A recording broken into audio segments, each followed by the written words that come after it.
हिमाचल में 7वें और आखिरी चरण में मतदान होना है। इससे पहले शिमला में इंडिया गठबंधन के वरिष्ठ एक मंच पर जुटे। साझा प्रेस वार्ता के जरिए इंडिया अलायंस ने गठबंधन की एकता का संदेश देने की कोशिश की।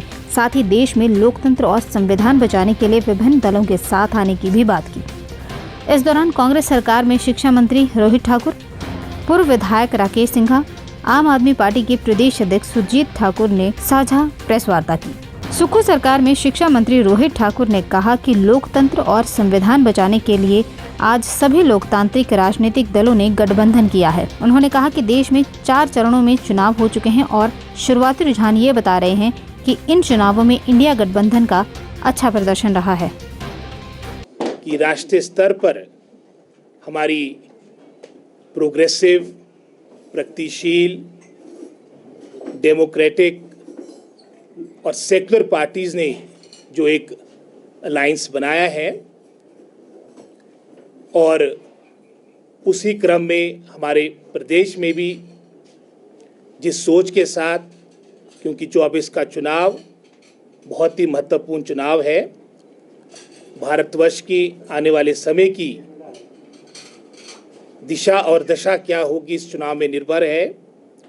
चाहे हम लोकतंत्र को बचाने के लिए भी इस चुनाव की अपनी महत्वता है, संविधान को बचाने के लिए भी इस चुनाव की अपनी महत्वता है, यहाँ तक संघीय ढांचा आने वाले समय में भी हमारा राष्ट्र का सुरक्षित रहे। इन सभी सोच के साथ हमारी सभी पार्टियों ने एकजुट होकर राष्ट्रीय स्तर पे भी और प्रदेश में भी, मैं समझता हूँ हमारे वोट्स का डिवीज़न ना हो, इस सोच के साथ ये अलायंस बना है। और निश्चित रूप में जिस तरह से 4 चरण हमारे पूरे राष्ट्रीय स्तर पे आपके जनरल इलेक्शंस के हो चुके हैं, लगभग 350 से अधिक सीटों पे वोटिंग हो चुकी है। जो प्रारंभिक आप भी देख रहे हैं, चाहे मीडिया की बात हो, चाहे सोशल मीडिया की बात हो, जो रुझान, प्रारंभिक ट्रेंड्स जो देखने को मिल रहा है, निश्चित रूप में ये जो 2024 का चुनाव होगा ये भिन्न होगा।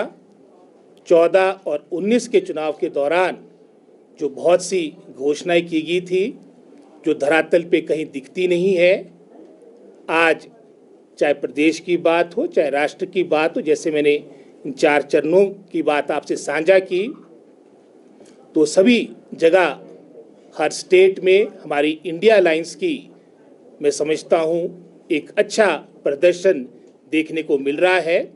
और हमारे चुनाव 7वें चरण में है और यहाँ पर भी हमें पूर्ण आशा है कि हिमाचल प्रदेश की देवतुल्य जनता जनार्दन, मैं समझता हूँ, अपना आशीर्वाद कांग्रेस पार्टी को, क्योंकि प्रत्याशी हमारे कांग्रेस पार्टी के सभी घटक दल हमें सपोर्ट कर रहे हैं, देवतुल्य जनता जनार्दन अपना आशीर्वाद कांग्रेस पार्टी के प्रत्याशियों को देगी।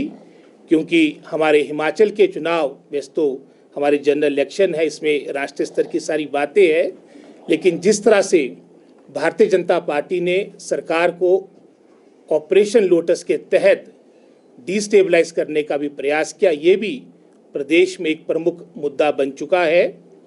ये भी मैं समझता हूँ जनता जनार्दन के बीच ये बात जा चुकी है और एक तरह से ये जो चुनाव होगा ये नैतिकता और अनैतिकता के विरुद्ध होगा, सच्चाई और बुराई के बीच होगा, धनबल और जनबल के बीच होगा और निश्चित रूप में इसमें जीत जनबल की होगी और हम सभी पार्टियां एकजुट होकर संकल्प के साथ अपने लक्ष्य की ओर आगे जाएंगे। मेरे उपरांत यहाँ पर हैं, क्योंकि आजकल एक नया चलन चला है और बड़ा ट्रेंडिंग में भी है, गारंटी शब्द। गारंटी शब्द के बारे में हर एक पार्टी जो है अपना अपना व्याख्यान दे रही है और बता रही है कि हमारी गारंटी है कि हिंदुस्तान की जनता को आने वाले समय में हम क्या सिस्टम देने वाले हैं। तो मैं भारतीय जनता पार्टी और मोदी जी से पूछना चाहता हूं कि आपने जो पूर्व में गारंटियां दी थी उन गारंटियों का क्या हुआ। सिलसिले बार मैं आपके माध्यम से हिमाचल प्रदेश की जनता को बताना चाहता हूं कि वो गारंटियां मोदी जी पहले भी दे चुके हैं, क्या वो गारंटियां पूरी हुई है जो आने वाले समय में उनकी गारंटी पूरी होगी। तो मैं बताना चाहता हूं, आपसे पूछना चाहता हूं, आप मुझे जवाब देंगे, हमारे हिमाचल प्रदेश की 78 लाख जो जनता है उनकी ओर से बुलेट ट्रेन चलाएंगे, चली क्या 2 करोड़ रोजगार हर साल दिलवाएंगे, मिले क्या किसानों की आय सन 2022 तक 2 गुना करेंगे, हुई क्या, किसकी हुई क्या 100 स्मार्ट सिटी बनाएंगे, किसी ने स्मार्ट सिटी देखी, बनी क्या। पिछले 10 सालों में कर्जा 55 लाख करोड़ से 205 लाख करोड़ हो गया, यही काला धन है क्या। काला धन की बात की थी ना इन लोगों ने कि काला धन देश के लिए लाएंगे, पर जहां पर पिछले अगर हम बात करें 60-65 सालों में देश के ऊपर 55 लाख करोड़ का कर्जा था, वो इन्होंने आज मात्र पिछले 10 सालों के अंदर 205 लाख करोड़ का कर दिया। तो क्या यही काला धन समझे क्या।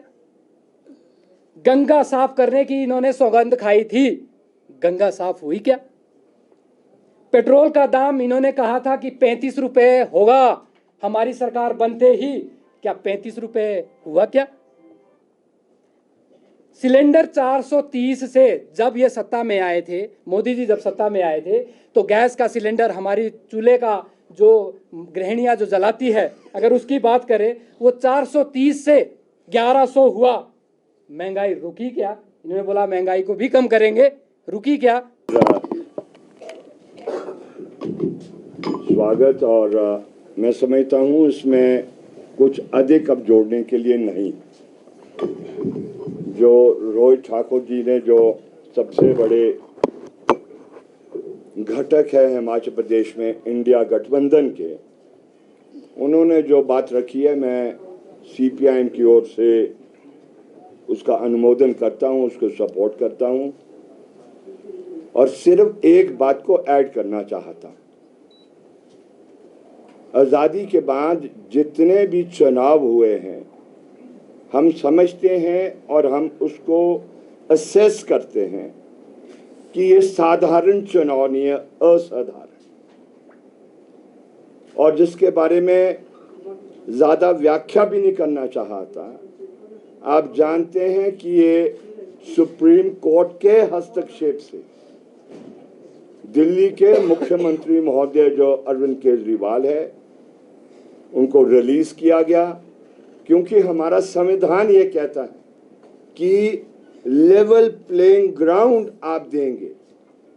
जो जनमत पार्लियामेंट के लिए हो रहा है उससे बड़ी डेमोक्रेसी नहीं हो सकती है, लेकिन उस डेमोक्रेसी पर आप आक्रमण करना चाहते थे और ईडी के बहाने पर आपने उनको जेल में किया है। और उससे पहले हेमंत सोरेन हुए।